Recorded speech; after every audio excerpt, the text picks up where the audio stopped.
Okay, so today we are looking at the internal systems of the horse, and we're going to start with the musculoskeletal system.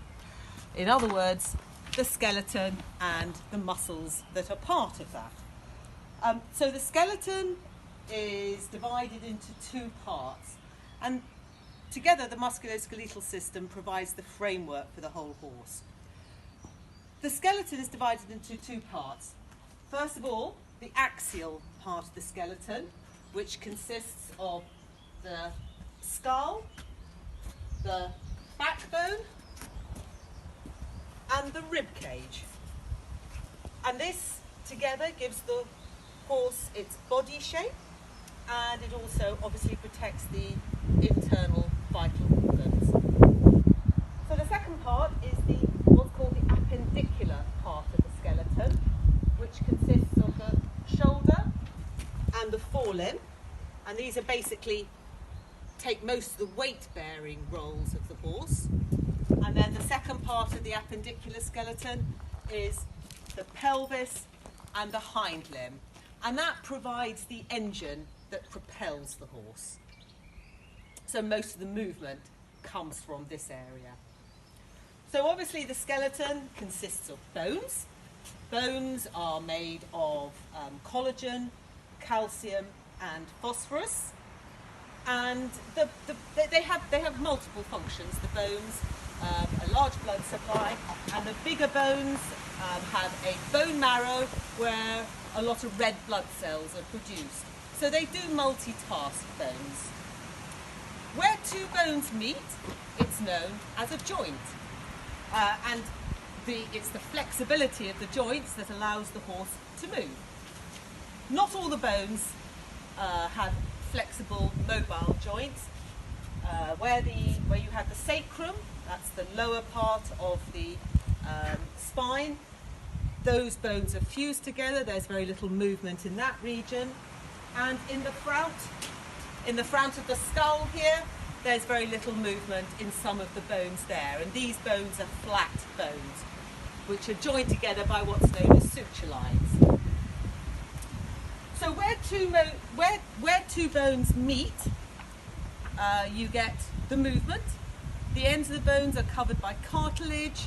You get a joint sac around that where you have synovial fluid within it. The synovial fluid lubricates the joints and feeds the cartilage, and is a very essential part of joint function.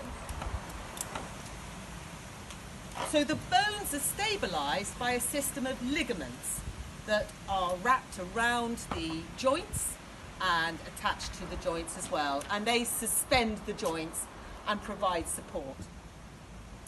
For example, one of the most well-known ligaments is the suspensory ligament, which is immediately behind the back of the cannon bone down here, runs down here, and one of its main roles is to support the fetlock joint. And it's as a result that we do see quite a lot of suspensory ligament injuries where there's been over movement of the fetlock joint, ending with a strain of the ligament and damage to the ligament up in that region, both in the front and in the hind legs as well. So coming on to the muscles cover a huge amount of the body and are very bulky. They have a role in terms of contracting and extending, and as a result of that is what pulls the bones together and apart, which creates movement. So muscles tend to work in pairs, with one flexing, one extending, and as a result, a joint moves, and you get movement. Where muscles attach to a bone, you get a tendon. That's the fibrous attachment from the end of a muscle to the part of the skeleton where the movement is intended.